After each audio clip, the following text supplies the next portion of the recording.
You guys know the story, right? A while back there was this dame named Helen of Troy. Now, Ms. of Troy got herself kidnapped in this castle, see? So a bunch of Greeks mobbed up to get her back. All the fuss was because she was quite the catch. They measured looks back then on some sort of ship scale, and they say her face was worth 1,000. Well, them Greeks and Trojans duked it out for years, until finally everybody got dead or just tired, so the Greeks pretended to go home. But they hid a whole army inside some sort of wheelie horse that the dumb Trojans thunk was a gift for hosting such a nice war. Anyways, the Greeks jumped 'em and grabbed Ms. of Troy and marched her home. Before they left, them Greeks trashed the town so bad nobody could even remember where it was for a whole long time, until we showed up. Yep, we are the real Troy story. The treasure that's how come that war ain't over yet.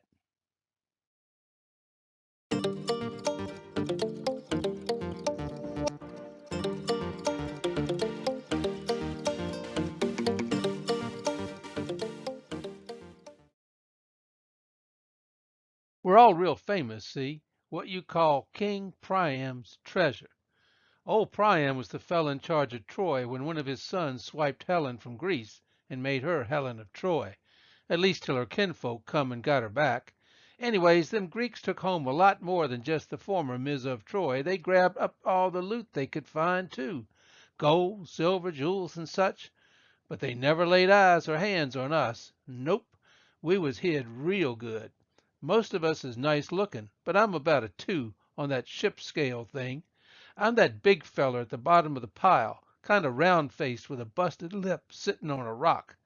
No, I ain't all rich and refined like the top shelf stuff, and I don't talk too good neither. Fact is, my lip makes me look a little grumpy. I suppose I am, and I'll tell you why. The Greeks were so proud of fetching Helen back home that a blind feller named Homer sung a long song about it called the Iliad. Now it was a big hit, topped the charts forever and a day. But after a long while, folks started thinking this Homer guy lied in all the lyrics. Maybe there weren't no Helen, Priam, nor Troy itself. I mean, nobody could find the place anyway, so finally it was one of them songs you don't trust the words to, even if you like the music. Along comes this one German guy, though, who believed every single thing Homer sung about, and he decided to go somewhere and find whatever the Greeks left behind of Troy.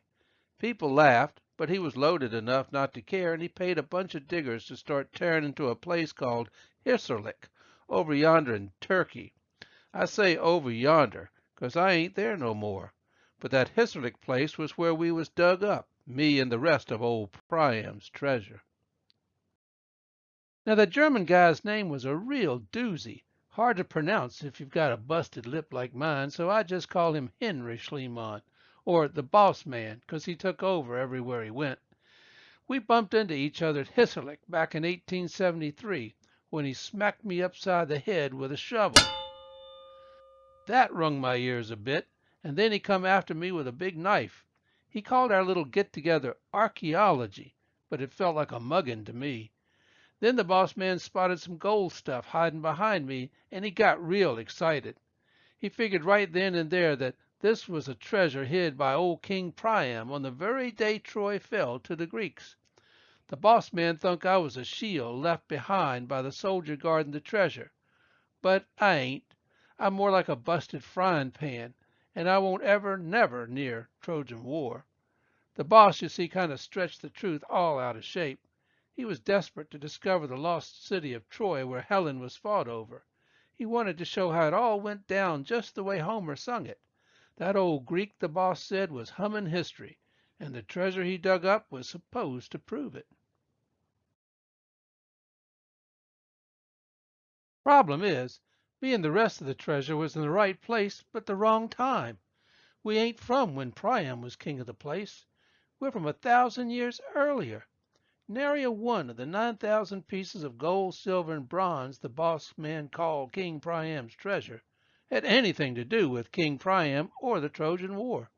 He said the jewels was worn by Miss of Troy herself. Ain't true. He said he nearly died digging us all up. Ain't so. He said his wife Sophia helped sneak us all out of the ground. Nope, she weren't even there. No matter, he got famous all the same, and folks still call me and the gang the Treasure of Priam. The boss man made us what you call accessories to a lie, and that ain't the worst of it. Boy, was I steamed. Some first-class fibbing is one thing, but stealing is another.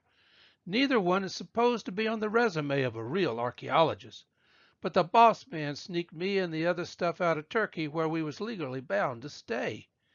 We was stolen and smuggled to Greece, where sneaky Mr. Schliemann dressed up his wife Sophia and some of them jewels.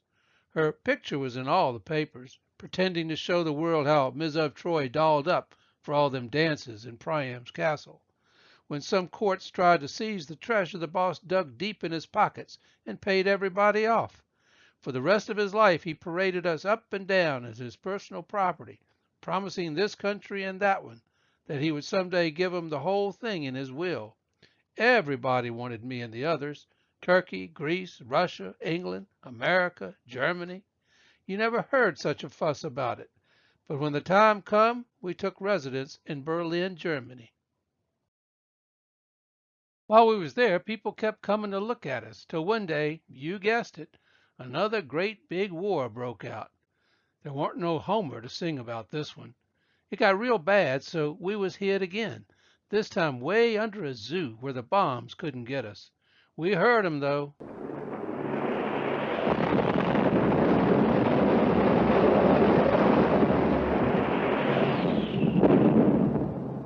Whew, making a lot louder racket than the swords and such from back in our day, 1,000 years before the Trojan War.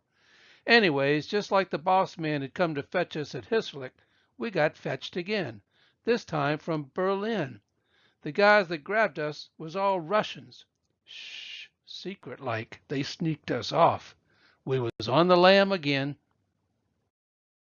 For 50 years, not a soul had a clue where we was. Most folks figured we got melted down or blowed up somehow. Nobody was the wiser till 1991, when a couple of sleuths sniffed us out, hiding in Russia. That sparked the whole fuss again over who gets dibs on the famous Treasure of Priam.